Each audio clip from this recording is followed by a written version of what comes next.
Stuart Hyman, dans le hockey mineur canadien, c'était un peu l'inventeur de la peste. d'un fléau épouvantable. Ouais. À la fin des années 90, au début des années 2000, il s'est mis à spéculer sur le hockey mineur dans la région de Toronto. Et le hockey mineur à Toronto, bon, ce sont des organismes à but non lucratif, là, des organisations, il y a des organisations 3A, des organisations d'excellence, qui sont des organisations à but non lucratif, puis les organisations qui font du hockey communautaire aussi récréatif. Okay. Et lui s'est mis à acquérir ces organisations-là. Il allait voir les dirigeants, puis il disait, tu as des équipes 3A de l'âge atome jusqu'à midget, je vais te donner 300 000 $ pour ça. Puis je vais être le président, puis c'est moi qui vais gérer ça. Et il y a une enquête journalistique du Toronto Star en 2004 qui a révélé que Stuart Hyman contrôlait 93 équipes de hockey mineur dans la région de Toronto. Il y avait 1500 joueurs, donc parmi son empire de hockey mineur. Et il fonctionnait de façon assez particulière. Souvent, les équipes dont il prenait possession, les coûts d'inscription doublaient. Alors, mettons que ça coûtait 1 000 $ pour jouer, là, ça passait à 2 000 $, mais mettez ça à 1 000 $ de plus par joueur pour 1500 joueurs, ça fait énormément d'argent. Et il obligeait les joueurs de ces équipes à porter de l'équipement neuf à chaque saison. Donc, on achetait des chandails neufs, des sacs d'équipement neufs, etc. Il fallait avoir les gants, le casque, tout ça qui allait ensemble, et c'est lui qui fournissait ça. Donc, c'était sans doute une source de revenus intéressante. Et ça a fait un immense scandale à l'époque à Toronto. La ville de Toronto a déclenché une enquête, savoir ce qui se passait, comment ça se faisait que des gens spéculaient sur le hockey mineur et faisaient une entreprise lucrative de ça. Et les gens de la Ligue, la GTHL, la Ligue de hockey mineur torontoise, qui est la plus grande ligue de hockey mineur au monde, eux étaient désarçonnés sans pouvoir intervenir par rapport à ça, parce que les statuts et règlements ne prévoyaient pas de façon de contrôler ça, de prévenir les conflits d'intérêts. Et finalement, ça a duré pendant 9 ans, cette situation-là, et c'était très controversé. Là. Ils possédaient des équipes de joueurs âgés de l'âge de 3 ans jusqu'à 20 ans. Là. Il y avait même des équipes junior A, Stuart Hyman. Ses 5 fils jouaient dans des équipes qui lui appartenaient ou qu'il contrôlait. Et ça s'est arrêté. Et il disait, Stuart Hyman, que son rêve, c'était avoir un empire de hockey dans lequel des joueurs pourraient évoluer de l'âge de 3 ans jusqu'à la Ligue nationale et qu'éventuellement, il voulait acquérir une équipe de la Ligue junior de l'Ontario et s'impliquer dans la Ligue nationale de hockey. Donc, il y avait des grandes ambitions. Et finalement, en 2008, Hockey Canada a dit, là, ça fera.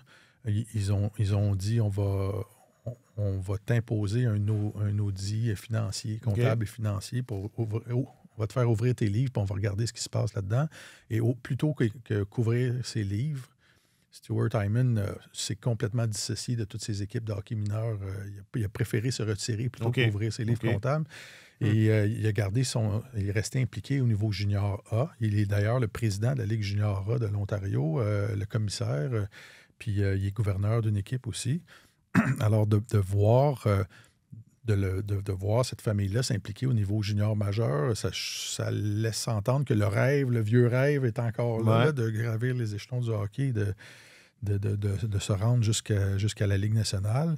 Mais surtout, ce fléau-là qui a été instauré par Stuart Hyman il y a une vingtaine d'années, il est resté des traces importantes de ça. Il y a des séquelles qui sont encore ressenties aujourd'hui. Et d'ailleurs, notre confrère Rick Westhead de TSN révélait l'année passée que c'était rendu au niveau de l'implication financière, de la spéculation sur le hockey mineur à Toronto, où des parents allaient voir les dirigeants des organisations 3A, mettons, pour dire, là, mon fils, cette année, l'année prochaine, il va être Bantam. Je vous donne 100 000 $ pour prendre le contrôle de l'équipe pendant l'année où mon fils va être là. Donc, je vais choisir l'entraîneur, je vais avoir un droit de regard sur le choix des joueurs et tout ça. Et donc, il y a des dirigeants de l'organisation qui sous-louent des équipes comme ça au gré des parents les plus riches là, qui veulent contrôler l'environnement.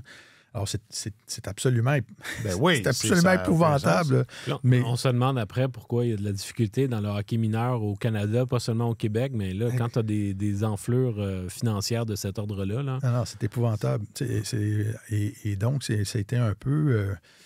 pas le patient zéro, là, mais l'instigateur zéro. L'inventeur de la peste, j'aime ça. Exactement. C'est pour ça que je disais ça au début.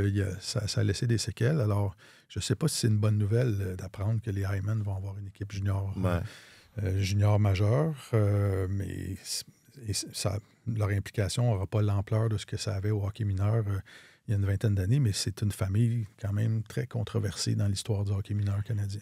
Est-ce qu'une situation comme ça pourrait se produire au Québec? Je pense pas. Non, hein?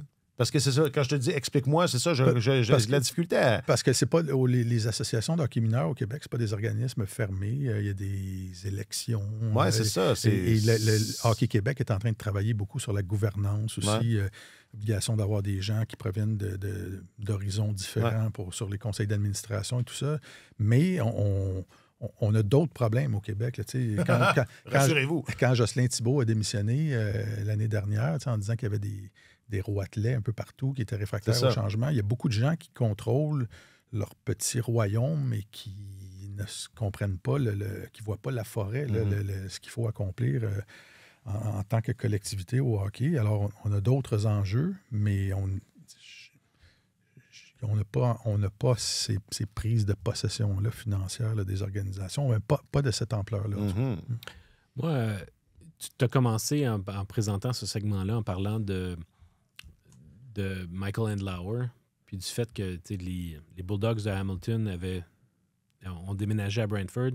Entre autres, c'est parce qu'il y avait des grosses rénovations au Colisée Cops de Hamilton.